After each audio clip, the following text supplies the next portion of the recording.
आज की इस तेज रफ्तार जीवन शैली में, भौतिकतावादी जीवन में हम सब इतना उलझ गए हैं कि हम अपनी असली पहचान, अपनी संस्कृति, अपनी विरासत सबको विस्मृत करते जा रहे हैं। क्या आप कभी ये सोच सकते हैं कि एक पतंग अगर अपनी डोर से अलग हट जाए, टूट जाए, तो क्या वो ऊपर उड़ सकती है? उसका गिरना ही निश्चित है। और इसी प्रकार से अगर कोई समाज अपनी संस्कृति, अपनी विरासत, अपनी परंपराओं से दूर होगा तो उसका पतन होना निश्चित है। स्वागत है आपका हमारे YouTube channel Vichar Pravah the social pulse by T P में। और आज से हम प्रारंभ कर रहे हैं अपने YouTube चैनल की एक नई सीरीज को, जिसमें हम आपसे बात करेंगे सनातन संस्कृति के बारे में। सनातन संस्कृति मतलब वो संस्कृति जिसका न कभी प्रारंभ हुआ है न कभी अंत होगा। सनातन का आशय ही यही है, जिसका प्रारंभ नहीं हुआ, जिसका अंत ना हुआ। जब अंत नहीं होगा तो प्रारंभ होने का मतलब नहीं है, और जब जिस चीज का प्रारंभ नहीं होता है उसका अंत हो ही नहीं सकता है। जो चीज चालू होती है वही तो खत्म हो सकती है। जो चीज कभी चालू ही नहीं हुई है वो खत्म कैसे हो सकती है? तो इसलिए सनातन संस्कृति एक ऐसी संस्कृति जो न कभी शुरू हुई न कभी खत्म होगी। बस समय के साथ वो थोड़ा बहुत फैलती और सिकुड़ती रहती है।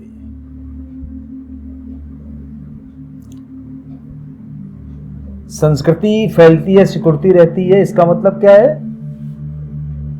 उसके मानने वाले, उसको जानने वाले, उसको चलाने वाले लोगों की संख्या कम या ज्यादा होती रहती है, और उसके मानने वाले लोगों का प्रभाव क्षेत्र, अगर एरिया देखा जाए कि उस हिसाब से कम होता रहता है या बढ़ता रहता है।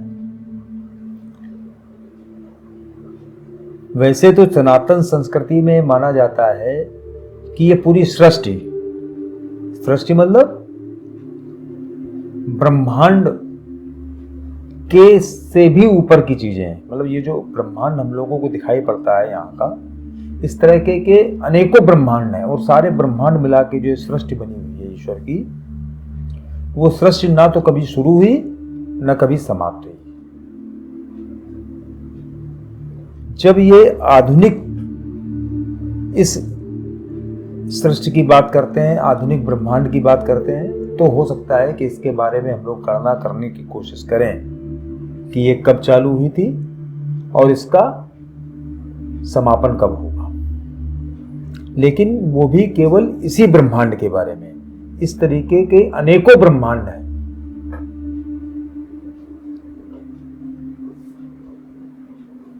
तो जिस संस्कृति में इस बात का विचार है कि ये पूरा ब्रह्मांड, पूरी सृष्टि सब एक है और सब एक दूसरे के ऊपर निर्भर है, सब एक दूसरे को चला रही हैं, तो वहां पर दूसरे के अस्तित्व पर प्रश्न लगाना ये संभव ही नहीं है।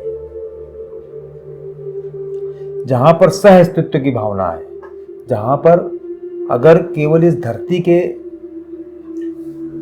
दृष्टिकोण से देखें तो वसुधैव कुटुंबकम की जहां अवधारणा है, तो वहां पर हम ये सोचें कि इस सनातन संस्कृति के इतर जो मानने वाले लोग हैं, दूसरी विचारधारा के मानने वाले लोग हैं, जो इस सनातन संस्कृति में विश्वास नहीं रखते हैं, उन लोगों के प्रति क्या ये सनातन संस्कृति का कोई भी वाहक किसी भी तरह का कोई द्वेष भाव रख सकता है?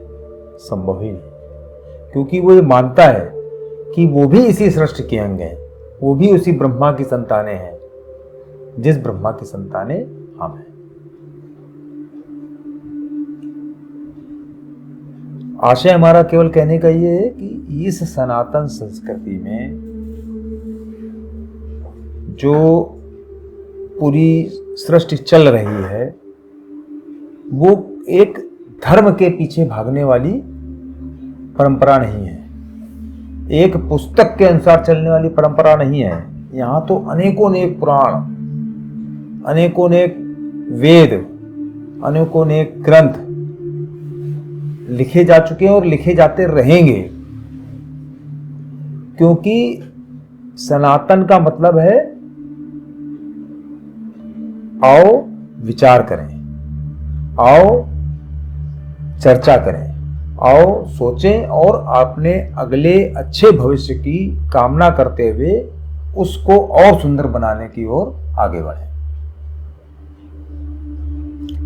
लेकिन जो हम लोगों का ये जीवन शैली इस समय चल रही है, जिसमें कि आज का अधिकांश मानव समुदाय फंसा हुआ है, वो केवल अपने शरीर को चलाने के लिए, अपने शरीर के सुख साधन को इकट्ठा करने के लिए और अपने उस शरीर के भोग विलास के लिए ही जीना या उसी के साथ मर जाना अपने आप की पूरी नियति समझता है। उसमें से भी कुछ लोगों को जब ये समझ में आ जाता है कि केवल यही कमाना और खाना ये हमारा जीवन नहीं है, इसके इतर अगर हम कुछ समय बैठकर विश्राम करें, कुछ समय बैठकर ये विचार करें कि हमने क्या खोया क्या पाया, तो हो सकता है कि उनको इस बात का विचार आए कि जो चीज़ें हम पीछे छोड़ आए थे वो चीज़ें हमारे लिए कितना जरूरी थी। पीछे छोड़ने में हमारी परंपराएं भी हो सकती हैं, हमारी मान्यताएं भी हो सकती हैं, हमारी संस्कृतियां भी हो सकती हैं, हमारे तीज त्योहार भी हो सकते हैं, कुछ भी चीजें जिनको कि हम भूल कर आगे बढ़ने की कोशिश कर रहे थे। तो जब हम विचार करते हैं तो हमको ये समझ में आता है कि ये जो सारे तीज त्योहार, पर्व, परंपराएं, संस्कृति, ये जो सारी निर्माण हुई थी, किस लिए निर्माण हुई थी? इस पूरी सृष्टि को एक सामान्य अच्छे तरीके से चलाने के लिए, एक उसको सुंदर स्वरूप देने के लिए। क्योंकि मनुष्य जो है ईश्वर की एक ऐसी रचना है जो अपने कर्मों से, अपने कार्यों से इस पूरी सृष्टि को बना सकता है और बिगाड़ भी सकता है। वही इस सृष्टि का रचनाकार है। ब्रह्मा जी ने उसका निर्माण किया है मानव का, लेकिन उसके आगे की सृष्टि का निर्माण उसी मानव को अपने ही हाथों करना है। तो अब इन मनुष्यों की, मतलब हम लोगों की ये जिम्मेदारी बन जाती है कि हम अपनी इस सृष्टि को कितना सुंदर तरीके से बना सकें, चला सकें और बढ़ा सकें। क्या आपको लगता है कि जिन लोगों ने अपनी इतर विचारधाराओं के माध्यम से अपना काम किया, अपने जीवन को आगे बढ़ाया, क्या वहां पर किसी भी तरह की सुख शांति मौजूद है? पूरी दुनिया में सब जगह केवल और केवल एक दूसरे को मारने, काटने, एक दूसरे को परास्त करने, पराजित करने, एक दूसरे के प्रति ईर्ष्या भाव और एक दूसरे की धन संपत्ति वैभव को हड़पने की होड़ लगी हुई है। केवल और केवल सनातन संस्कृति के वाहकों के द्वारा ही इस बात का संदेश दिया जा सकता है और संभव भी है कि यह पूरी सृष्टि ईश्वर की बनाई हुई है, हम सभी ईश्वर की संतानें हैं और इसलिए हम सभी भाई भाई हैं। लेकिन ये बात समझाना और लोगों को इसके लिए तैयार करना अगर इतना ही आसान होता तो ये दुर्गति, ये दुर्दिन क्यों देखने पड़ते पूरे विश्व समुदाय को? इसका मतलब है जी कि बहुत ही दुरूह कार्य है। पता नहीं क्यों, लेकिन ईश्वर ने हो सकता है हमको भी प्रेरणा दी हो। हम चाहते हैं कि इस दिशा में कुछ ऐसे विचार निकलें, हम लोग आपस में इस तरीके से विचार विमर्श करें कि कैसे हम लोग अपनी इस सृष्टि को अच्छी तरीके से चला सकते हैं और आगे बढ़ा सकते हैं और अगर इस धरती की केवल बात करें तो वसुधैव कुटुंबकम के मंत्र को साकार कर सकते हैं। इसी विषय पर हम लोग आगे चर्चा करेंगे, आपसे विचार विमर्श करेंगे। आपके विचारों का, आपके द्वारा दिए गए जो सूत्र होंगे उन पर हम लोग आगे और गहन विश्लेषण करेंगे और उनके बारे में भी चर्चा करेंगे, और आपसे चाहेंगे कि आप इस पर अपनी राय जरूर दें। मिलते हैं ब्रेक के बाद।